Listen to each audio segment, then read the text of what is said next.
If AI is the next trillion-dollar industry, why is China giving away some of its most powerful AI models? Over the last few months, several of China's leading AI companies have been releasing powerful open-weight AI models that developers can download and build on. Meanwhile, companies like OpenAI and Anthropic continue to keep their most advanced models behind APIs and subscriptions. So why? Why is China taking such a different approach? What's China's long game? Okay, so let's first look at what's actually happening.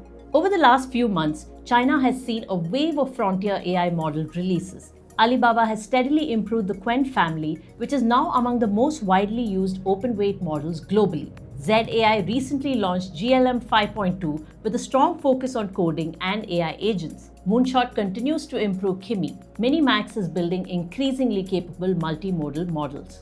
What's striking is that these aren't second-tier models. Chinese AI labs have rapidly closed the gap with the leading US frontier models. DeepSeek, Qwen, and GLM now regularly appear alongside GPT, Claude, and Gemini on independent benchmark leaderboards, and some of their latest releases outperform proprietary models on specific coding and agentic tasks. So the conversation now is no longer about whether Chinese AI can compete. It's about how it's choosing to compete. And then came perhaps the most surprising announcement. Meituan, a company most people associate with food delivery, unveiled Longcat 2.0, a frontier AI model that it says was trained using tens of thousands of Chinese-made AI chips instead of relying on NVIDIA hardware. Now that tells us something very important. Frontier AI in China is no longer limited to dedicated AI labs. Large internet companies are entering the race as well. Many of them are choosing to release open-weight models. Now, a quick clarification. You'll often hear the term open source, but technically, that's not what's happening here. Most of these are open-weight models. That means developers can download the trained model, run it on their own infrastructure, fine-tune it, and build products on top of it. You don't get everything that went into creating the model, but you do get the model itself. Which brings me back to the original question. Why would China do this? No company spends billions of dollars building frontier AI without expecting a return. Now, one of the explanations is that China isn't trying to win consumers first. It's trying to win developers.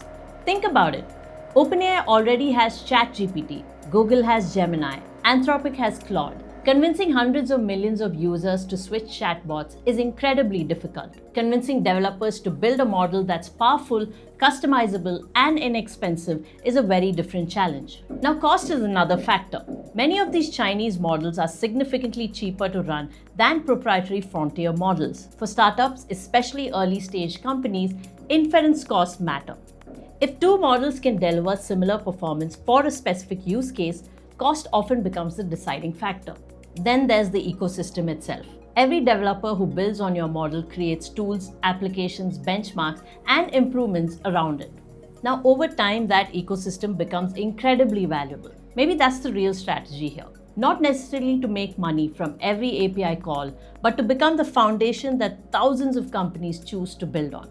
And that's where the long-term advantage comes from. Once cloud providers optimize for your models, developer tools start supporting them, universities begin teaching them, and startups start building on them. Switching to something else becomes much harder. That's how technology platforms gain influence. If China succeeds in getting developers around the world to build on its models today, it could have a much bigger say in how tomorrow's AI ecosystem evolves. Now, none of these companies have publicly said that this is our strategy, but when you look at the pattern, it's hard to ignore. And here's another interesting point. It's tempting to think China has collectively decided to go open weight. Now, that's not entirely true either.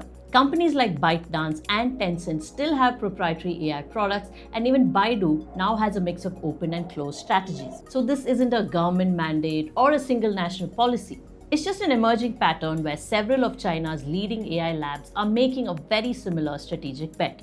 Now let's compare that with what's happening in the United States. To be fair, America also has open-weight models. Meta has Llama, Google has Gemma. But if you look at the frontier race, it's still largely dominated by proprietary models like GPT, Claude, and Gemini.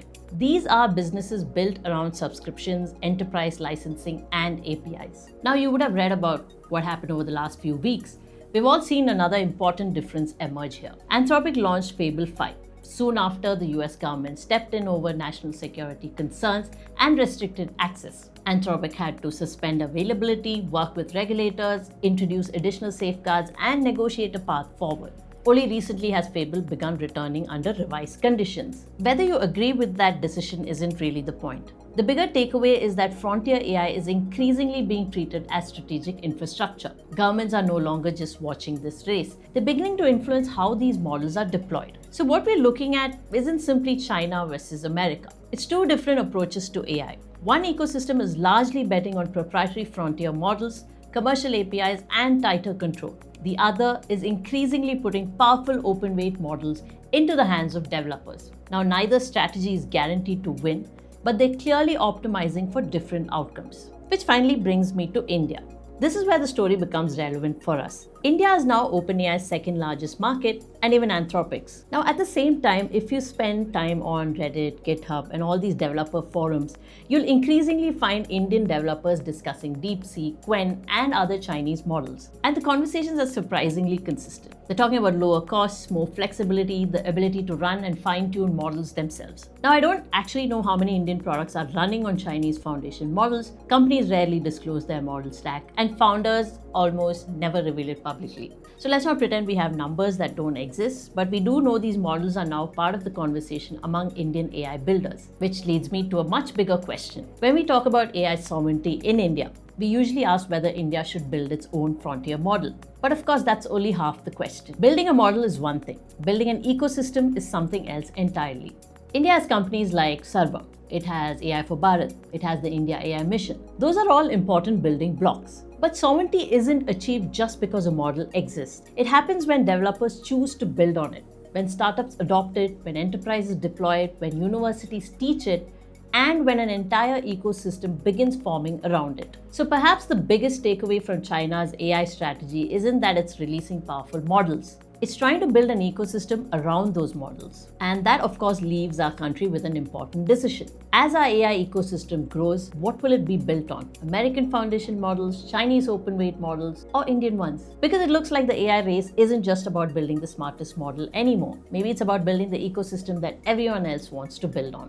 And that's the question India will eventually have to answer. If you found this episode insightful and enjoyed these deep dives into AI and technology, don't forget to subscribe to Tech Brew with Vandana Nair. And I'll see you in the next one.